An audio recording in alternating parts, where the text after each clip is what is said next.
അഭിമാനികളായ ദേശസ്നേഹികളുടെ വൻ പ്രതിഷേധം മൂലം എമ്പുരാനിൽ വരുന്നത് 17 വെട്ടിത്തിരുത്തലുകൾ. വില്ലൻ കഥാപാത്രത്തിന്റെ പേര് മാറ്റും.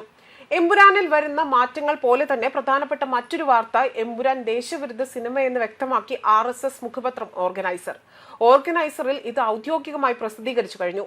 എമ്പുരാൻ പൃഥ്വിരാജിന്റെ ഹിന്ദു വിരുദ്ധ രാഷ്ട്രീയ അജണ്ട എന്ന വിമർശനം കൂടി RSSനുണ്ട്. എന്നാൽ ഇത് RSSന്റെ കേരളത്തിലെ ചില നേതാക്കൾക്കുള്ള വിമർശനം കൂടിയാണ്. സെൻസർ ബോർഡിലെ RSS നോമിനികൾ കാര്യമായി ഇടപെട്ടിട്ടില്ല എന്ന വിമർശനവും സംഘടനയ്ക്കുണ്ട്. സെൻസർ ബോർഡിലെ RSS നേതാക്കൾക്കെതിരെ സംഘത്തിൽ നിന്നും വലിയ പ്രതിഷേധമുയരുന്നു. എമ്പുരാനിൽ വരുന്ന മാറ്റങ്ങൾ ഇങ്ങനെയാണ്. കേന്ദ്ര സർക്കാരിനും പ്രധാനമന്ത്രി, ആഭ്യന്തരമന്ത്രി എന്നിവർക്കെതിരായ പരോക്ഷ പ്രതികരണം വെട്ടിമാറ്റും. നിരവധി സ്ഥലത്ത് ശബ്ദം മ്യൂട്ട് ചെയ്യും. ഇത് എഡിറ്റ് കുറയ്ക്കാനാണ്. ശബ്ദങ്ങൾ ഇത്തരത്തിൽ മ്യൂട്ട് ചെയ്യാതെ ആ ഭാഗം കട്ട് ചെയ്താൽ പിന്നെ എമ്പുരാനിൽ ഒന്നും ഉണ്ടാവില്ല. കഥയും വീഡിയോകളും തുണ്ടും തുണ്ടായി പോകും. അതൊഴിവാക്കാനാണ് ചിലയിടത്ത് ശബ്ദം മ്യൂട്ട് ചെയ്യുന്നത്. ഗർഭിണിയെ ബലാത്സംഗം ചെയ്യുന്ന സീൻ ഒഴിവാക്കും. ഗുജറാത്ത് കലാപവുമായി മതസ്പർദ്ധ ഉണ്ടാക്കുന്ന ഭാഗം ഒഴിവാക്കും. എന്നാൽ എന്നാകും പുതിയ പതിപ്പ് വരിക എന്നത് വ്യക്തമല്ല. പുതിയ പതിപ്പ് വരുന്നത് വരെ പഴയ പതിപ്പ് ഓടും. എന്നാൽ ഇത് റീ എഡിറ്റിംഗ് അല്ല, മോഡിഫിക്കേഷൻ ആണെന്നാണ് വിവരം. സിനിമ 10 സെക്കൻഡ് മാത്രമാണ് സെൻസർ ബോർഡ് ഇടപെട്ട് വെട്ടിക്കുറച്ചതെന്നതിന്റെ രേഖകളും പുറത്തു വന്നു. മോഹൻലാൽ ആരാധകരെ വഞ്ചിച്ചുവെന്നും പൃഥ്വിരാജ് ഹിന്ദു വിരുദ്ധ നിലപാട് സ്വീകരിച്ചു എന്നതുമാണ് ഓർഗനൈസറുടെ വിമർശനം.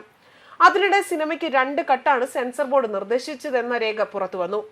സ്ത്രീകൾക്കെതിരായ അതിക്രമത്തിന്റെ ദൃശ്യങ്ങളുടെ ദൈർഘ്യം കുറയ്ക്കുവാനും ദേശീയ പതാകയെക്കുറിച്ചുള്ള ഡയലോഗ് ഒഴിവാക്കാനുമാണ് ബോർഡിന്റെ നിർദ്ദേശം. RSS നോമിനികൾ കൂടിയുള്ള ബോർഡ് 2 കട്ട് മാത്രം നിർദ്ദേശിച്ചതിലുമുണ്ട് വിവാദം. സംഘപരിവാറിനെതിരായ കടുത്ത ഇതിവൃത്തത്തിൽ കൂടുതൽ കട്ട് നിർദ്ദേശിക്കണമെന്നതാണ് ചില RSS നേതാക്കളുടെ നിലപാട്. എന്നാൽ സിനിമ തെറ്റായ ദിശയിലാണ് നിർമ്മിച്ചതെന്ന് നിർമ്മാതാക്കൾക്ക് പോലും ബോധ്യമായ സാഹചര്യത്തിലും സിനിമ റീ എഡിറ്റ് ചെയ്യാൻ തീരുമാനിച്ച സാഹചര്യത്തിലും വീണ്ടും പ്രദർശിപ്പിക്കുന്നത് നിർത്തിവെക്കണമെന്നുള്ള ആവശ്യവും ഉയരുന്നുണ്ട്. സിനിമയിൽ തെറ്റുകുറ്റങ്ങൾ സമ്മതിച്ച നിർമ്മാതാവും മറ്റും അത് തിരുത്തുന്നതുവരെയും സിനിമ പ്രദർശിപ്പിക്കുന്നത് ധാർമ്മികമായി ശരിയല്ല എന്ന നിലപാട് സ്വീകരിക്കണമെന്ന ആവശ്യവും ഉയർന്നു കേൾക്കുന്നുണ്ട്.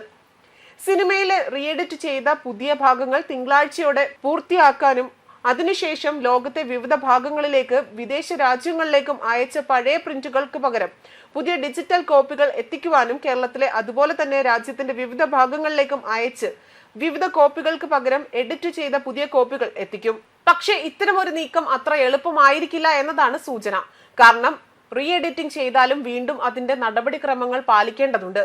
വീണ്ടും സെൻസർ ബോർഡിന്റെ അനുമതിയും വാങ്ങേണ്ടതുണ്ട്.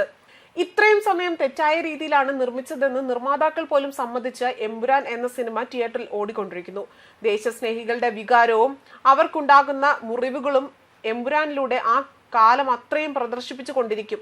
താൽക്കാലികമായി പ്രതിഷേധങ്ങൾ ശമിപ്പിക്കുവാനും ജനരോക്ഷം ഒതുക്കുവാനുമുള്ള കണ്ണിൽ പൊടിയിടലാണ് റീ എഡിറ്റിംഗ് പ്രചരണം എന്ന വിമർശനവും ഉയരുന്നുണ്ട്. മഹാനടൻ മോഹൻലാലിനെയും അതുപോലെ നിർമ്മാതാവിനും എതിരായിട്ടുള്ള പ്രതിഷേധങ്ങളെ ശമിപ്പിക്കുക എന്ന ഒരു തന്ത്രവും ഉറപ്പുകൾക്കുണ്ട് എന്ന് പറയപ്പെടുന്നുണ്ട്.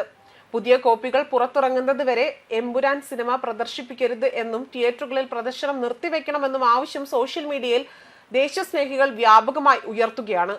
ന്യൂസ് ഡെസ്ക് കർമ്മ ന്യൂസ്.